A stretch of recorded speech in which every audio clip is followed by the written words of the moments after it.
Testing 1 2 1 2. Testing 1 2.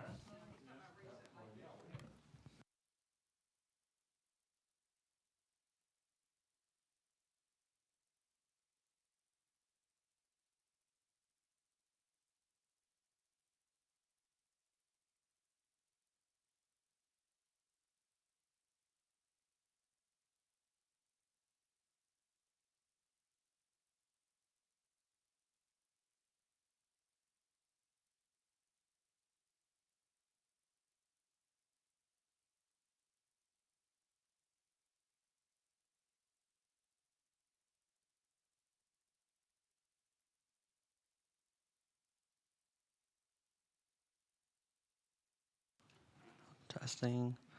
I I have it started, so get ready to. It's already live. Yeah, it's live. Good morning. I need water.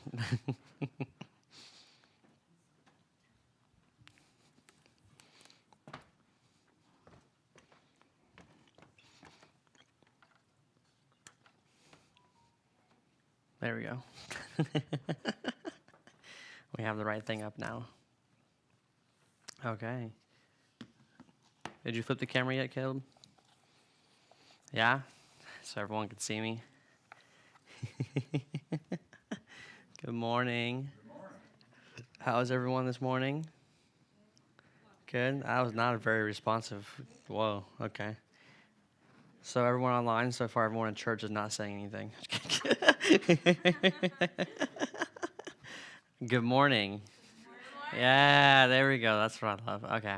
Good morning. Good morning. Thanks for everyone that's going to be tuning in. Everyone that is tuning in, we appreciate you being a part of this morning, this Sunday morning.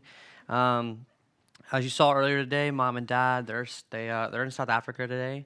They're going to be there for a while, so it's going to be me, and I'm going to have my younger sister, Hope, probably teach next Sunday. And then if Mom and Dad aren't back before the Sunday after that, you'll probably see Dwayne teach as well. So we're all taking turns teaching while my parents are away. But just pray for them. Also, my older brother, Calvin Hunter, is in Nigeria. Everyone knows online. They see what he's doing and the work that he's doing in South Africa, the amount of people he's feeding, the miracles. I don't know if you've watched any of the videos or TikToks that we shared from his stuff onto our stuff, but if you also go to his social media as well, you'll see all the stuff that he's been doing while in South Africa, and it's been really powerful and awesome. But he's in Nigeria, so we just ask that you guys pray for him, watch over him, and we ask that God guides him, and the angels they guard him and everything, so that we make sure he's safe, because Nigeria is not the safest place, but we know he's got good people that are going to be with him and keeping him safe, and they're going to make sure everything's okay, but we still just want to pray that God guides him and angels protect him while he's there. But this morning, it's been a little bit, but the last time I spoke on John Maxwell's stuff was talking about how to become a better listener. And I talked about the first part of that, and we talked about the value of listening. And we went through that, and we talked about how the value of listening could show different ideas, how to build respect, how to build relationships, increasing your knowledge, generating ideas, building loyalty, and all these other things that we talked about. And today we're talking about the second half of the same chapter, because I didn't really get through the whole first section. But this morning we're going to talk about the second half. Give me one moment. I got to get this water because my throat is killing me from the breakfast I ate this morning. Oh.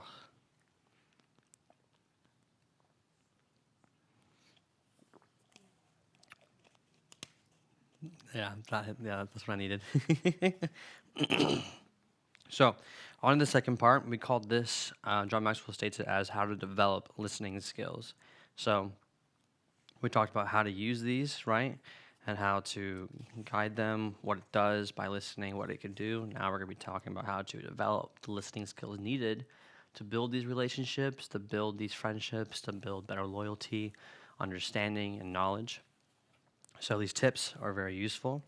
And I've read through this at least a few times just so I have a better idea of what I'm reading so that you guys can also see, not just from my perspective, but the understanding of what I got as well. So, he says to become a good listener, you have to want to hear. But you also need some skills to help you. So he says here are 9 suggestions for these. He says, number one, look at the speaker. The whole listening process begins with giving the other person your undivided attention, right? How often or not do we have these issues in church? And we have so many people, and this is why a lot of churches, in my opinion, they just don't stay standing. The pastor or the person of influence who's in charge, or the leader, right, doesn't have the intention of his congregation. He's not engaging. He's not very friendly to them sometimes even. Or he's just not after church talking to them or making conversation, whatever it might be to build conversation, right? Or to build relationship with these people. But if you want to develop good listening skills, the leader needs to be able to get your attention, but you also need to give him your undivided attention. If it's someone that you can see or look up to, don't just interact with someone. Don't catch up on the other work or shuffle papers. Don't just do the dishes or just watch television when it comes to having or giving someone attention. Set aside time to only focus on them, right? When we're at church, what are we doing? We're setting aside time to listen to the Word of God, right? To listen to what the Lord has to say, or to listen to the advice of the person that's going to be on the pulpit talking or speaking or teaching, correct? This is the same thing when it comes to your daily life as well. If you want to develop a better listening skill, look at the person you are talking to. Set aside time to focus on just them. And if you don't have the time in the moment, schedule it. There are people that are very important in your life, right? If you can't make time for them, they won't make time for you, right? They won't feel important to you because you don't give them the attention, right? Not that you need to give people that are, because there are people that are attention seekers, right?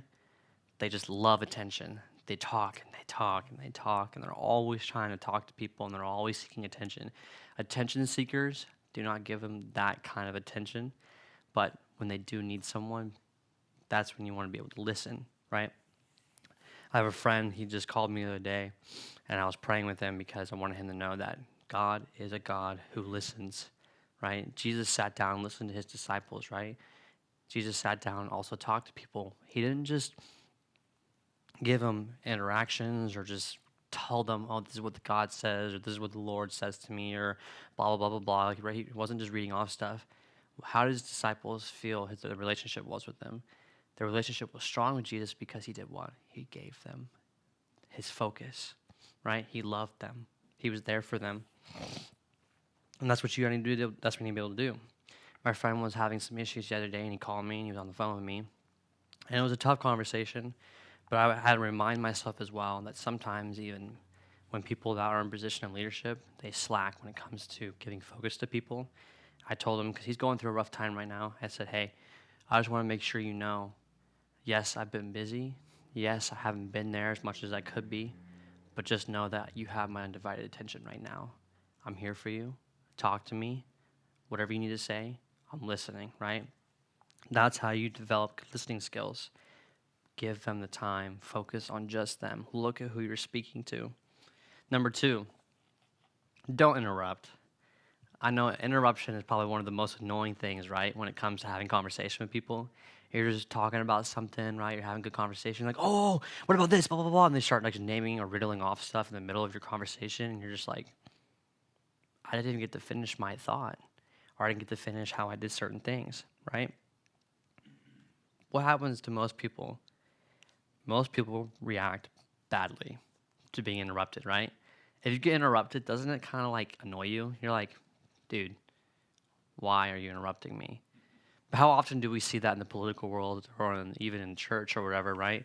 We have these conversations with people, and you can't get your ideas or your thoughts or your belief on something or the way you want to go about something. You can't have proper conversation with people because what happens?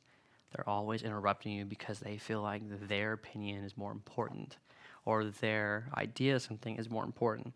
But a good way to go about these things is you don't want to be disrespectful. According to Robert L. Montgomery, the author of Listening Made Easy, he says, it's just as rude to step on other people's ideas as it is to step on their toes. People who tend to interrupt others generally do so for one of these reasons. 1, they don't place value on what the other person has to say. 2, they want to impress others by showing how smart they are and intuitive they are. That's usually the biggest reason that I find for most people. And number 3, they're too excited by the conversation to let other person finish talking. That does happen. Now, the third option, I don't find as big of an issue. I get it. You guys are both energetic. The conversation's awesome, right? You're having fun. It's someone that you have a great relationship with. You guys are just talking, and it's like, oh my God, you guys are both excited about what you're talking about, and they just cut you off, and you're like it's so annoying, but I feel like that reason's a little less something to be annoyed at because you both are just energetic, right? You're just excited by what the conversation is, or it's a topic that you both really love. Like, sometimes I'll talk about games with my siblings or movies or whatever, or stuff that we like to play or something. Sometimes we cut each other off here and there. Like, it just happens because we both get excited about the thing we're talking about. And it can get annoying sometimes, but I would say that's definitely one of the things that are not as bad. But the first 2 are definitely not good because that's what most people are doing. They're cutting you off because they don't value you as much, or your opinion, or your ideas, or they just think they're smarter. So they cut you off because they think their idea is better, or they believe they're more intuitive in whatever way. If you are in the habit, though, of interrupting other people, examine your motives and determine to make a change. Give people the time they need to express themselves, and don't feel that one of you has to speak all the time. Periods of silence can give you a chance to reflect on what's been said so that you can respond appropriately. Silence is one of the most powerful tools you can ever have when it comes to listening. Silence tells all. When it comes to having conversation or having understanding on how to speak to someone, or listening, or making them feel valued, what's usually the best way to respond? Giving them 1 second, right?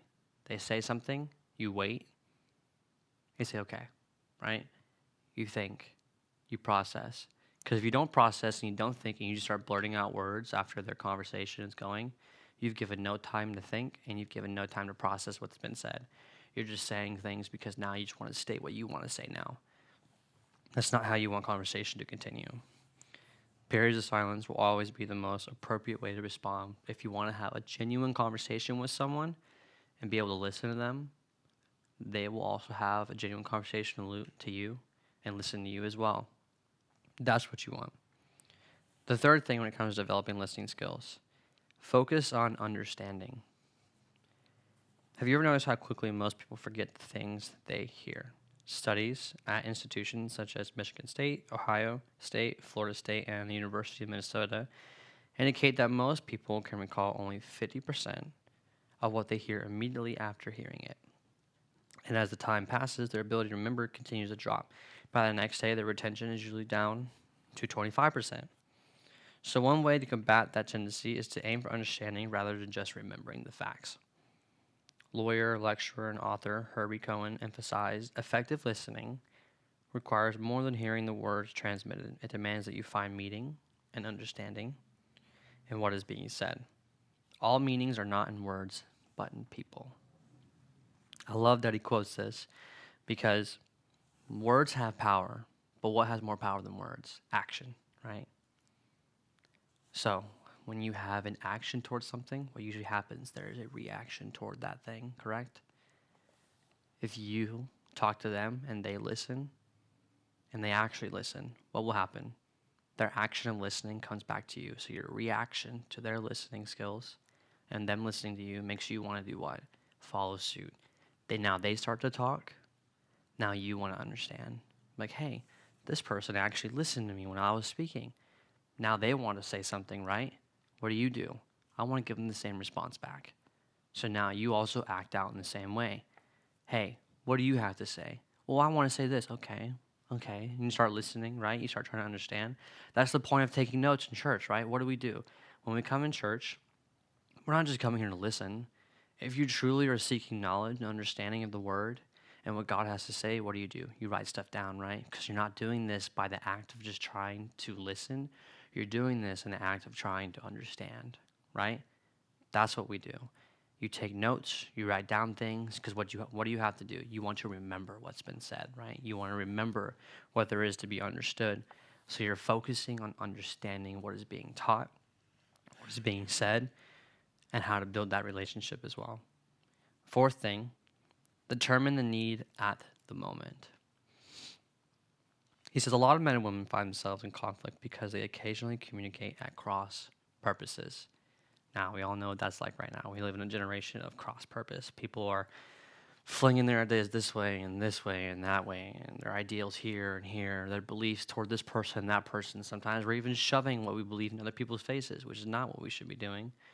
We should be loving on people, but that's just kind of where we're at. We have all this social media and so many things online and so many ways to share stuff that everyone's at crossroads with so many different things that it makes it hard for some people to determine the need of another person at the moment of interaction.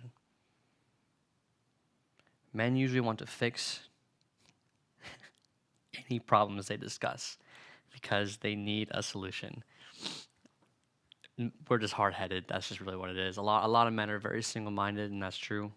There aren't many of us that are extreme multitaskers. So when it comes to saying, if men can't understand in the relationship, right, marriage or just friendships or just you're dating someone, if you guys can't understand that sometimes you don't got to fix everything, there's going to be no solution at all. But women, on the other hand, are more likely to tell about the problem simply to share it. They neither request nor desire a solution. They just want to share. If a man can listen and a woman can share, the relationship usually helps out going both ways, because then he doesn't have to solve anything, and she just gets to share what's going on. So then, like I said, remember, action, there's a reaction. If she can share, what does that usually do for the man? He can also share as well. There needs to be a two-sided thing. You can't always be doing this when it comes to communication in your friendships or relationships. Anytime you can determine the current need of the people you're communicating with, you can put whatever they say into the appropriate context, and you will be able to understand them. And that's good. We don't want to have crossroads. That's what happens a lot. I see you over there doing the whole... You're not wrong, though. There's a lot. Sometimes people just yap. They yap away. And they just start going crazy and speaking and just saying stuff, and there's no listening. That is true. He quotes here, if you show people how much you care and ask questions in a non-threatening way, you'll be amazed by how much they'll tell you. I love that he states non-threatening, because people don't understand that when it comes to relationship, like we said, we've used Jesus as the perfect example of what it means to build relationships with people. Jesus never asked questions to the disciples in a threatening way. What did he do? He asked them out of curiosity, gentleness, and love, because he wanted to see what his disciples thought. He wanted to see what they wanted to say. He would say, hey, what do you guys think of this? Well, Jesus, we think so, right? They would say something, and that's how it should be. You can't sit there and be like, because it does happen. I know it happens. I've done it before. I'm not going to say I'm not someone that hasn't done it before. But you ask a question, and you're like, yeah, are you sure you haven't done this, right? And it's like you have an attitude, or you don't believe them, right? You show this lack of understanding by asking them a question in a way that makes it sound like that they're in the wrong already. You're already threatening them with a question that makes them in the wrong. That's not what you want to do. Even if you don't trust the person, right, or you don't believe what they have to say is true, you can still go about asking the question differently. It's like, hey, are you sure you didn't do this? I just want to make sure, right? Like, I talked to my friend, like I said, he's going through some things, and we were having a discussion, and I wanted to make sure what was going on wasn't on him, and he believed truly that he didn't do anything wrong. So I asked him, I said, hey, you did nothing wrong, right? He's like, no, I promise I did nothing wrong. I was like, are you sure? He said, yes. I was like, okay, good. I was like, if you did nothing wrong, I believe you, because I love you. You're my friend, right? I wanted to make sure out of genuine curiosity, but also out of genuine love for him. I want to make sure that he knows that I am not trying to question that he is in the wrong or put him in a place that makes him feel like he did something he shouldn't have done. I wanted him to know that, hey, I am concerned for you. I'm here for you, right? I love you, and I want to make sure that you know this. But I also want to make sure that you know that everything has to, I just want to make sure, you know what I mean? Like, you're double checking, but without putting it in a way that's questioning their authority or who they are, or if they did anything wrong with their character. The moment you question someone's character or make them feel like they're in the wrong, what will they do? They'll become defensive. And then they'll start questioning you, or they'll start backlashing, wherever it might be, right? Your action toward them of questioning things will have a bad reaction. That's not what you want. So, non-threatening questions. If you can approach out of love, people will tell you what they need to tell you. Number 5, check your emotions. This is a big one, okay? Do not bring your emotional baggage into the conversation if it needs to be a real conversation. Most people carry around emotional baggage that causes them to react to a certain person or situation. Sigmund Freud states, a man with a toothache cannot be in love, meaning that the toothache doesn't allow him to notice anything other than his pain. Similarly, anytime a person has an axe to grind with, the words of others are drowned out by the sound of grindstone. Anytime that you become highly emotional when listening to another person, check your emotions, especially if your reaction seems to be stronger than the situation warrants. You don't want to make an unsuspecting person the recipient of your venting. And besides, even if your reactions are not due to an event from the past, you should always allow others to finish explaining their points of views, ideas, or convictions before offering your own. Check your emotions. Often, this is a huge one, in my opinion. The reason why most people fail to become good listeners is because they take their emotions into the conversation every single time. There is no way of getting out of that conversation in good light because you are constantly allowing your emotions to be in control of the conversation. She did something to you, you're upset, you go, hey, you upset me, blah, blah, blah. You start saying all these different things, but you're not doing it out of respect. You're saying it because you're mad at her. She comes to you. She's mad at you about something. You say, what did I do? Well, you did this and blah, blah, blah. Now she's venting at you out of emotional baggage because she's upset with you instead of having conversation. It goes both ways, right? Same thing with your friends. I go to my friend, he did something wrong to me, but because I go to him and I'm emotional and I'm upset with him, or I'm sad or whatever it might be, I start venting to him and telling him, blah, blah, blah, you did this, you did that, or maybe someone else did me wrong, but I start venting at him, and he's like, well, maybe you should, and you're like, shut up. You don't know what the conversation is. You don't know what happened. You're not in my shoes. Doesn't that happen often? People say you're not in their shoes, so you don't know what's going on in their life. Of course I don't. I'm not in your shoes already. I already understand that. But I'm your friend. And I'm here for you, right? And I'm trying to listen. And if they can't understand that, then it's an unneeded conversation, and you need to be able to calm them down. Be like, hey, look, I get that you're emotional, right? I get you're going through something, but just talk. Don't yell at me. Don't point fingers. Don't blame someone else. Don't get mad at me for something I definitely didn't do either, right? It's a full circle. All these things that we're talking about when it comes to becoming a better listener, if your emotions aren't in check, it won't even matter anyways, because you're allowing yourself to be emotionally guided. That's not what you want. What we want is spiritual guidance from the Lord to understand what it is and what needs to be done to have proper conversation or to be there for someone, or to just seek someone that we know will be there for us, right? Or we just seek God. God, I can't talk to anybody. I'm too upset. God, I can't talk to anybody because my judgment's not very good right now. I need to talk to you. I need to pray to you. Help me to understand. Give me guidance. Calm my emotions, right? Calm my judgment. Give me a better understanding. When you don't know what to do, you seek what? Better advice. You seek someone who has higher authority, who can understand more than you in the situation, right? When I really don't understand something, or I'm upset, or I don't know how to go about things, I'll go to my parents for stuff like, hey, I don't know how to solve this. Can you help me, right? And if I listen properly to them, usually the conversation or the issue that I have is solved immediately because I listened. But if you don't listen and you go into it emotionally, of course, nothing's going to come out of it. How often do we see Jesus being emotional? Not really, right? He went to things, right, with a godly understanding. He walked that path. He showed love, care, mercy, right?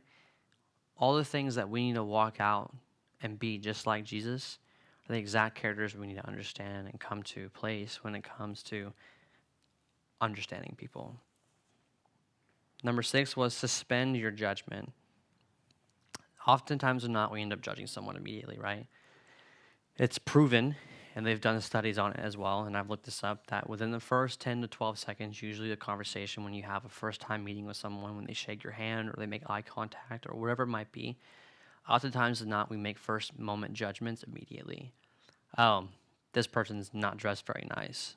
Oh, their smile is kind of meh. They don't seem very happy or excited. This person seems like a downer. Or you go to shake their hand. Oh, their handshake's not very firm, right? We don't intentionally do it, but a lot of the times we've done it a few times in our lives. And I know it's happened. If you try to say otherwise, you're lying. So don't lie to me. But it does happen. You make first time, right, conversation with someone, or the first time you meet with people, you end up making small judgments without realizing it. Not even intentionally. We're human. It's just sometimes in our nature because we're like, oh, sometimes you don't get along with people, and that's okay. You don't have to get along with everybody.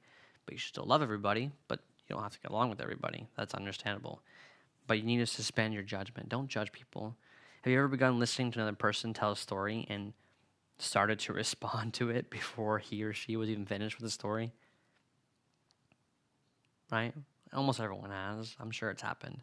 They're talking about something, and you're like, well, I don't know about that. That doesn't sound real. Or you start saying whatever, and you cut them off from the story. The truth is, you can't just jump to conclusions and be a good listener at the same time. When you talk to others, wait to hear the whole story and then respond. Because if you don't wait, you may miss the most important part of what they actually need to say, right? Sometimes, even if it's a long story, and I get it, sometimes you don't want to listen to someone's outrageously long story. Some people's stories are, hey man, you want to hear a story? Yeah, make it quick, I'm kind of busy. Yeah, sure. And then you're there rambling off for like 15 minutes. And you're like, man, I want to keep listening. Is there a point to this story? Are you done yet? Or where are you getting at with this? Is there something funny?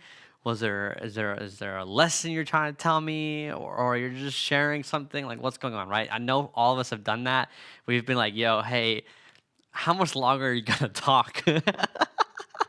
I know it's happened. You can't deny the fact that some people, they just ramble off for a long period of time, and you're just like, hey, wait, man, where's this going? Like, there are times that I'll talk to my dad, he'll say one story and then skip to another thing all of a sudden. I'm like, wait, Dad, I'm lost. I don't even know what's going on anymore. I'm sorry to interrupt you. I don't even know what the importance of this story anymore is. And he's like, you didn't even let me finish. And I'm like, you're right. I didn't. So even though the story may seem like it goes from multiple places and I have no clue where it's going, he still has something at the end of what he has to say. And it's still important at the end of it. So even if it feels like it's two different stories, if I don't let him finish the story, I don't let him finish the thought, I'm not going to know what's being said at the end, right? So suspend your judgment. Don't stop someone if they actually have something to say. Listen.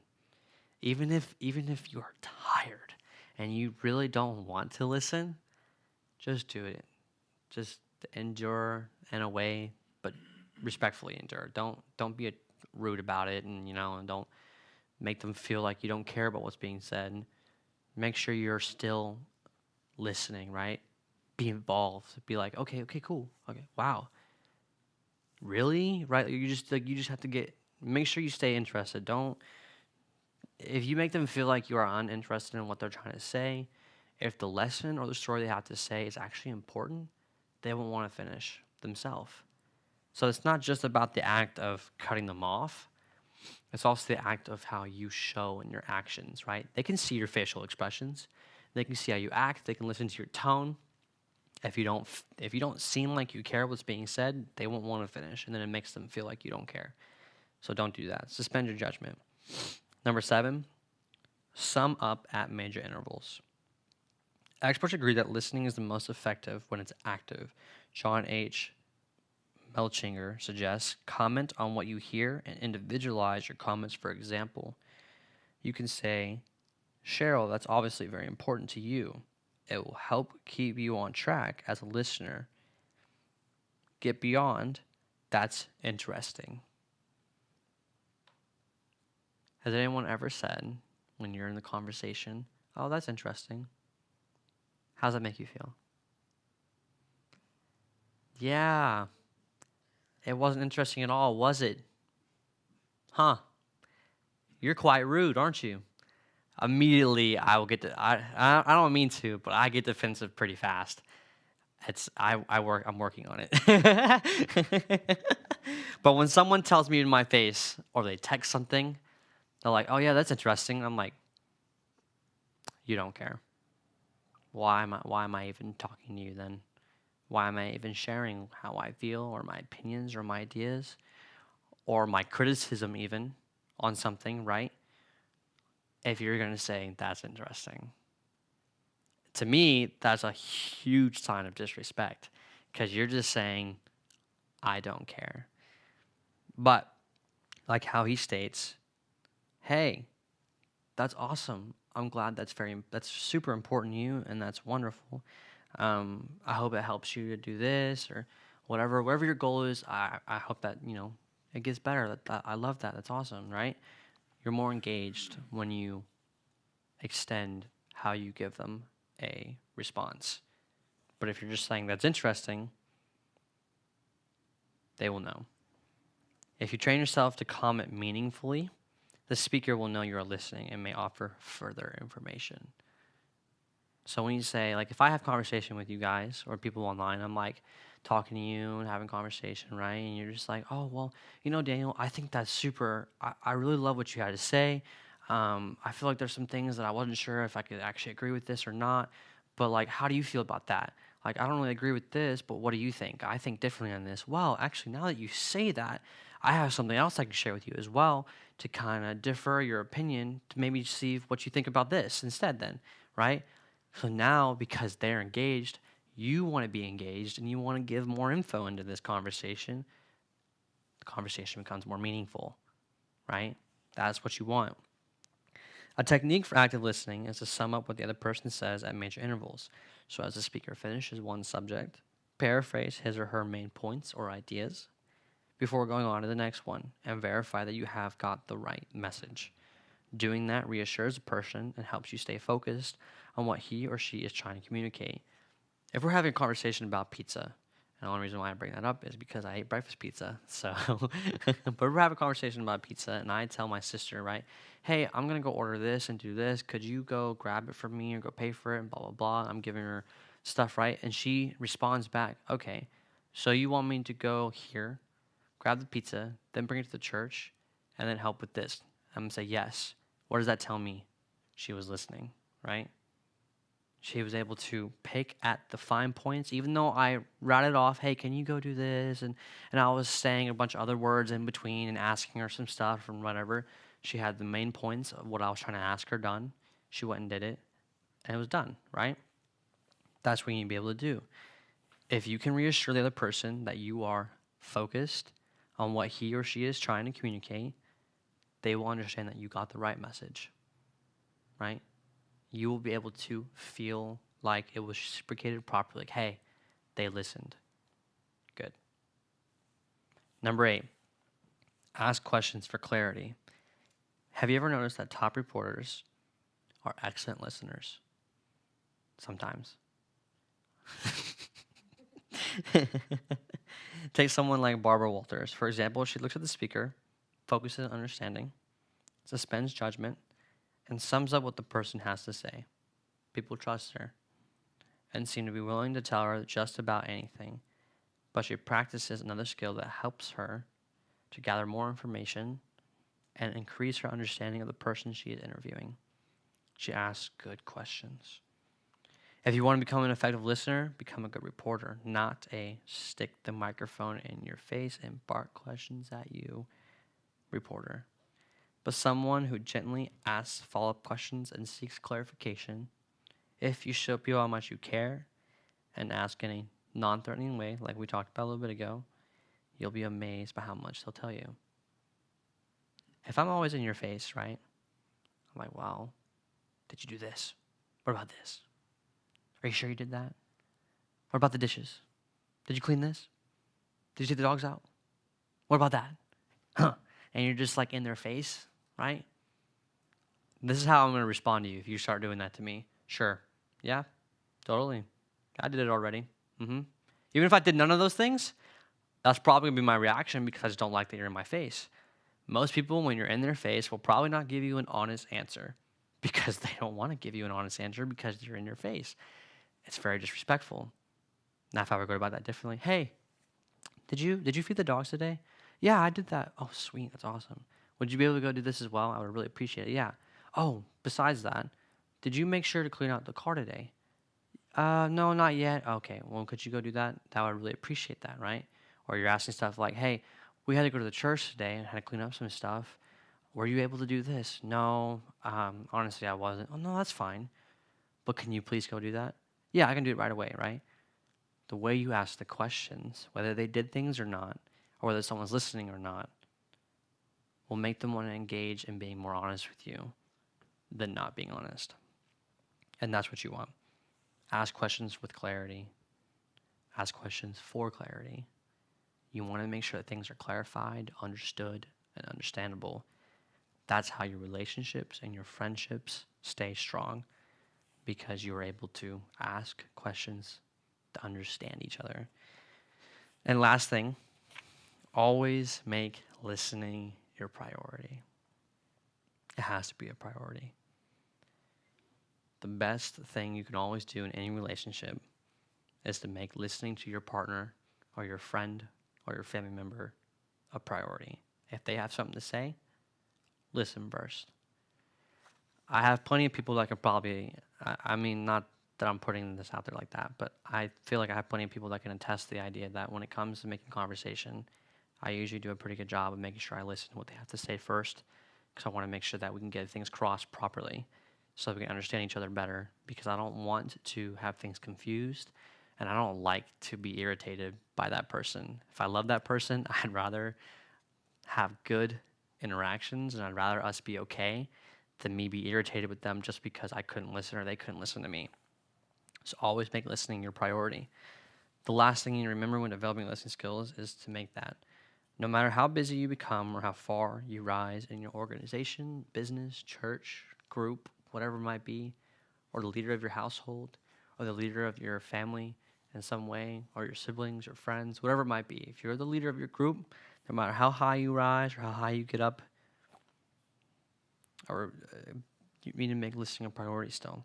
A remarkable example of a busy executive who made time for listening was the late Sam Walton, the founder of Walmart and one of the richest men in America. He believed in listening to what people had to say, especially his employees. He once flew his plane to Mount Pleasant, Texas, landed, gave instructions to his co-pilot to meet him about 100 miles down the road. He then rode in a Walmart truck just so he could have a chat with the driver. Just to have a chat with his driver. A random employee, probably at the bottom of the list of people in his job, in the business, Walmart. You know how many people work for Walmart? That's a high number. And it's just a truck driver. Some truck driver. Now, I wouldn't say he's just a truck driver. He's someone that's important. He's one of God's children, so I'm not going to put that like he is nobody. But in business standards, he is just a truck driver. But he met them just to chat with the guy. So we should all give listening that kind of priority. He went to go listen to his employees' problems. Some guy in a truck, he didn't even know the guy, doesn't even know the employee, just flew into one of his businesses, sat in the truck with him, drove 100 miles down the road to ship some Walmart products, right?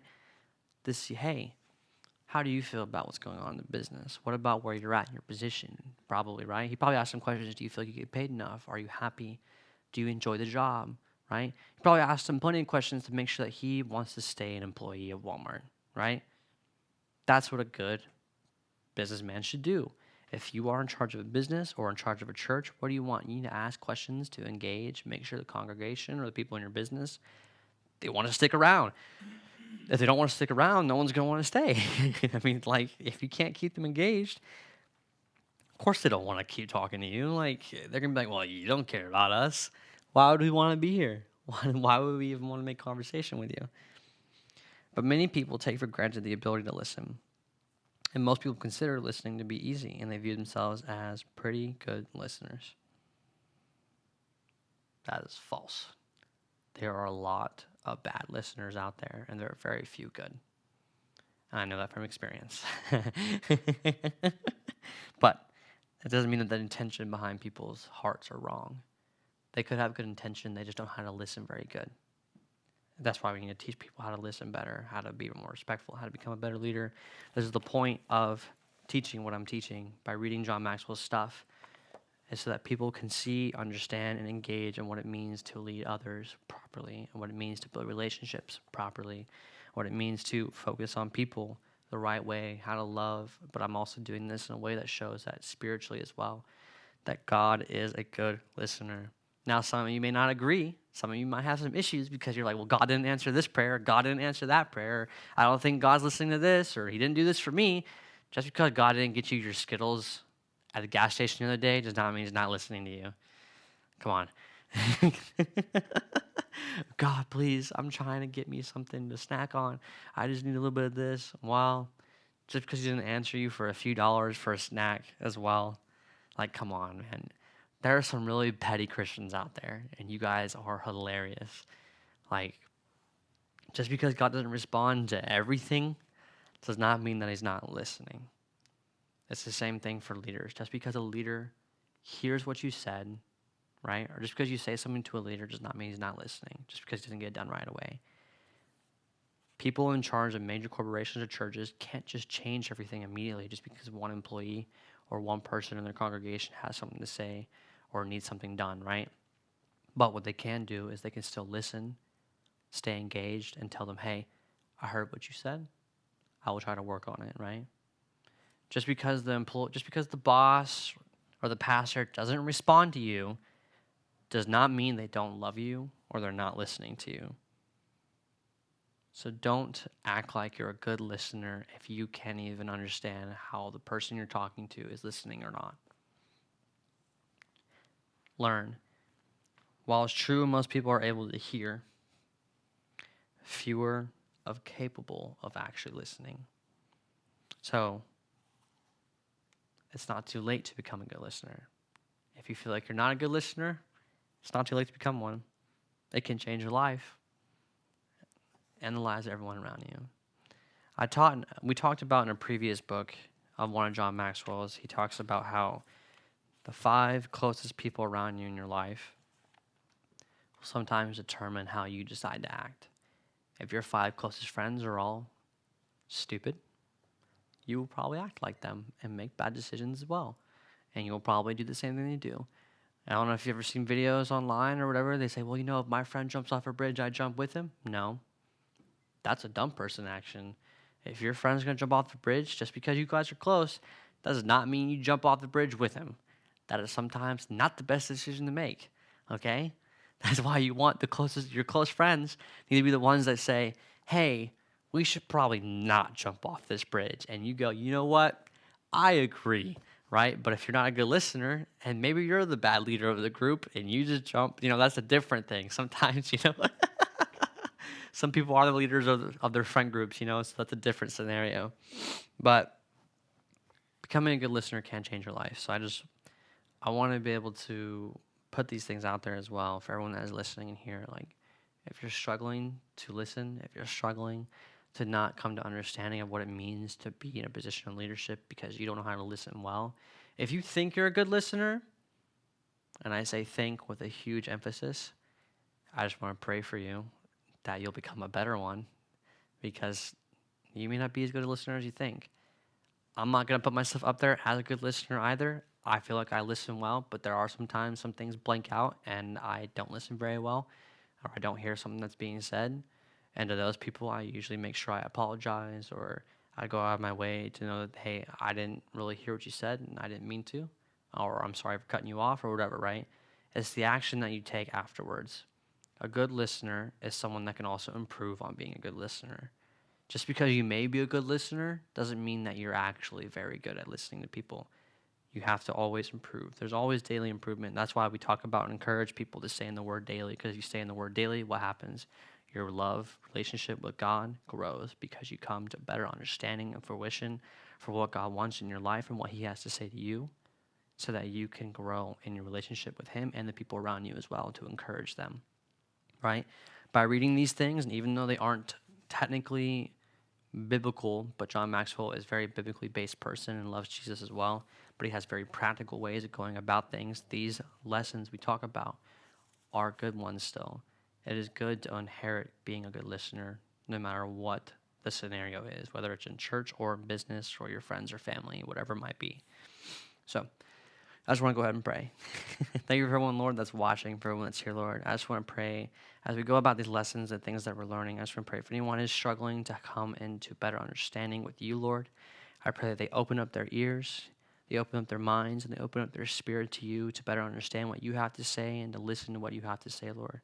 But I also want to pray for the people, if you're struggling in your relationships with your friends or your family, or even if you're running a business with your employees, or if you're struggling as a pastor with your congregation or your church, and you're not sure if your leadership is working.